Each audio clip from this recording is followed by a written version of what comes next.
A big storm had come down from the tall hills, huge and never stopping, covering the world in sheets of shiny rain.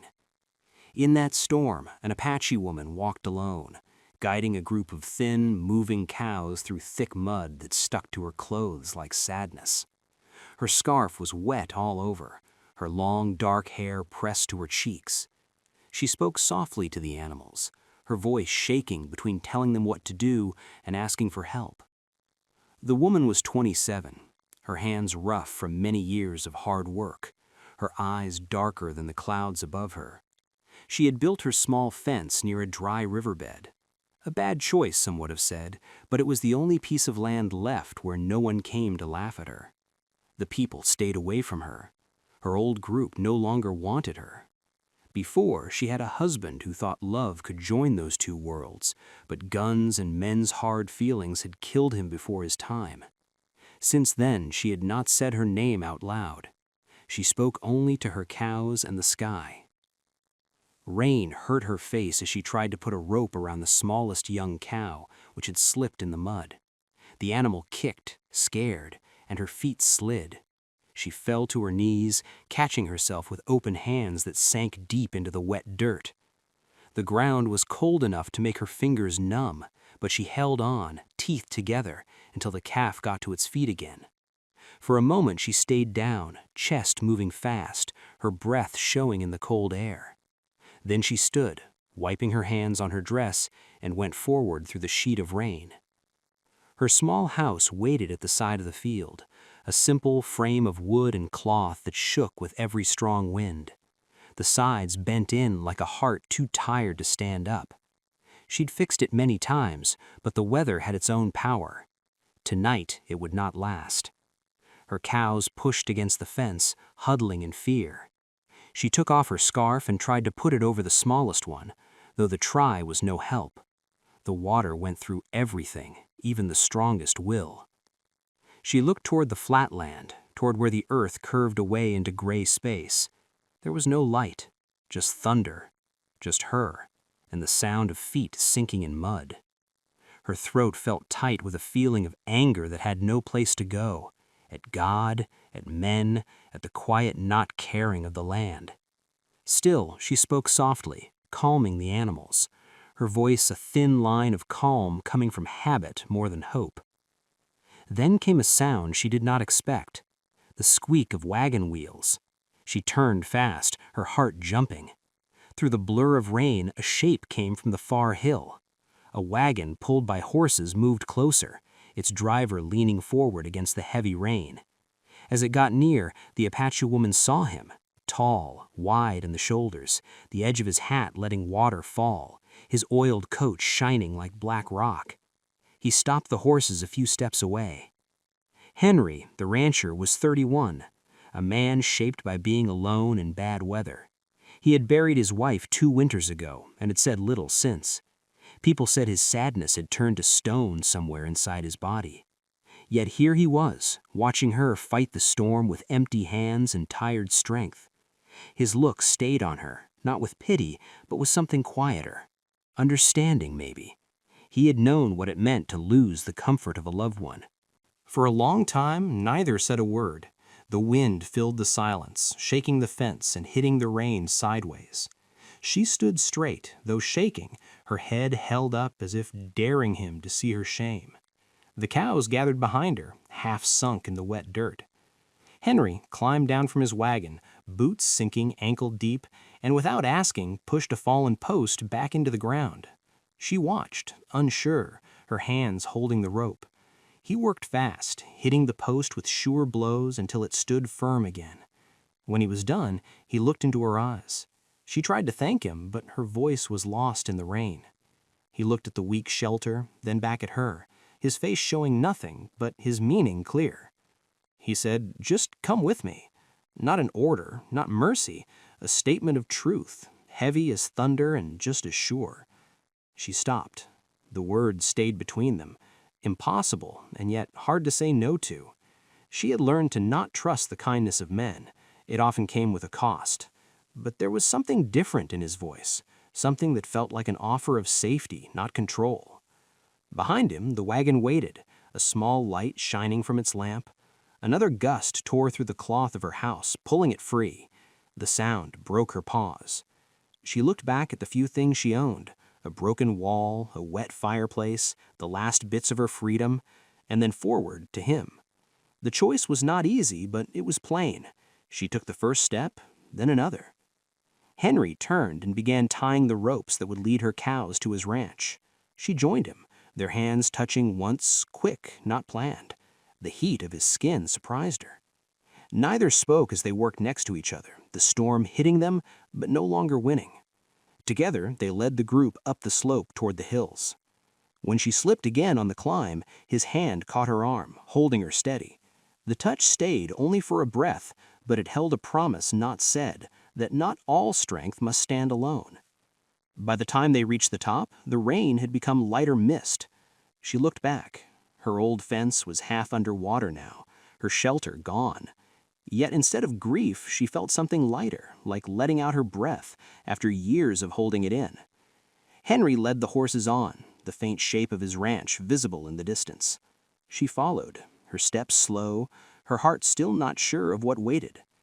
When the clouds finally broke apart, a ray of soft sunlight fell on them, lighting up the mud on her hands and the gentle curve of his shoulder ahead.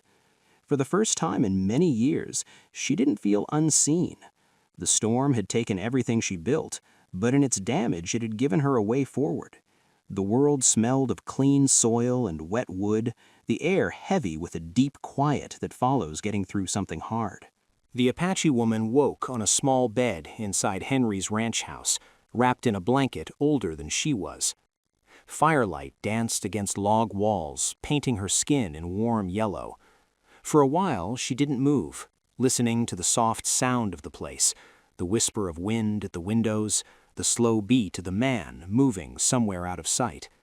She sat up gently, her hair loose around her shoulders, her mind caught between fear and wonder.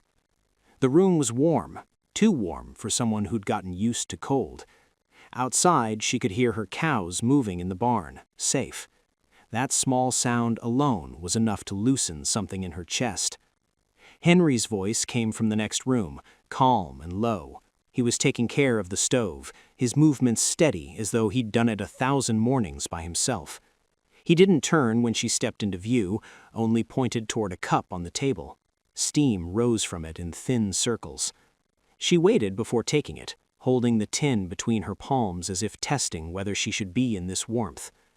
They talked little. Words felt weak here.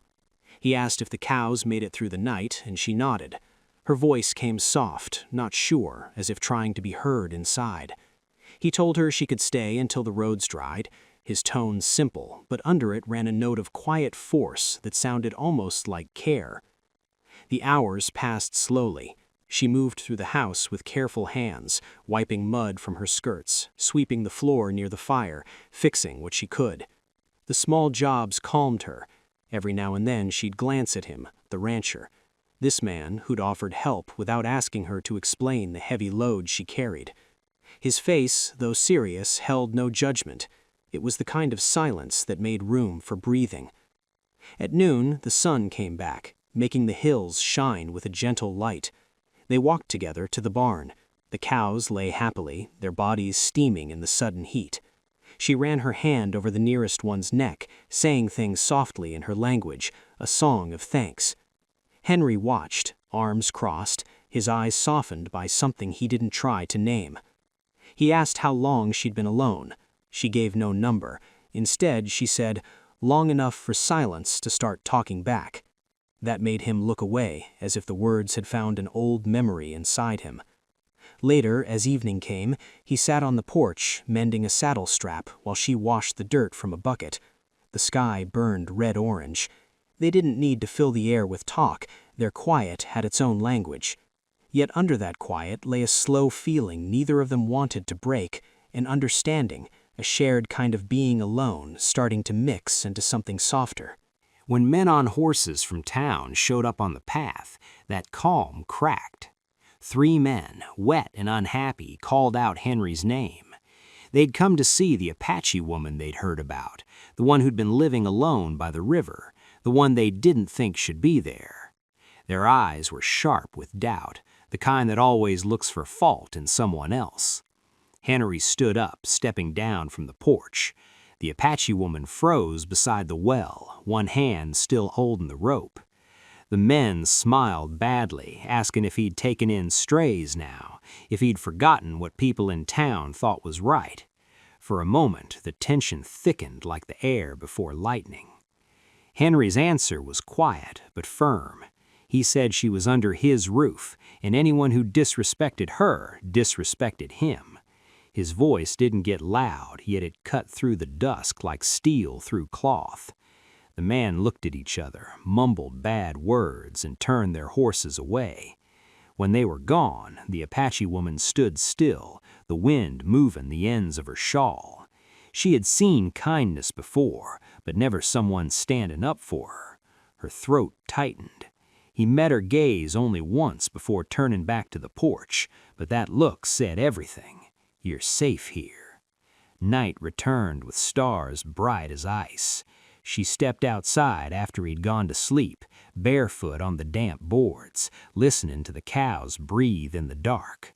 The land smelled new again, washed clean. She thought of the words he'd said, simple, ordinary, yet heavier than all the pity she'd suffered under his roof. When she came back inside, she found him awake still, sitting by the fire with a book in his lap, not being read.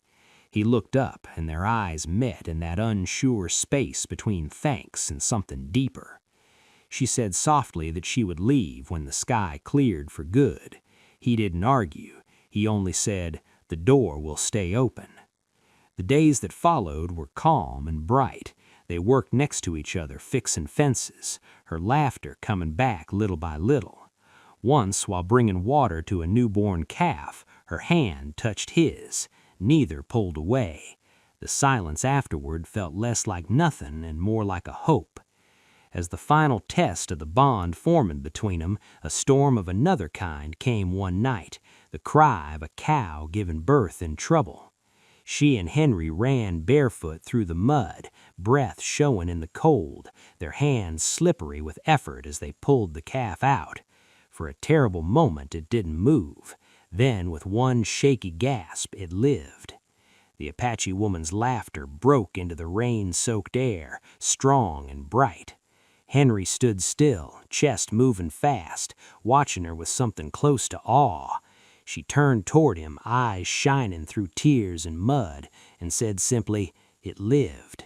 And in her voice he heard his own heart start again. When morning came, they sat next to each other outside the barn, clothes wet, faces warmed by the rising light. The sky was clear, endless, forgiven. She looked at him then, really looked, and knew that some storms end not in damage, but in finding a home.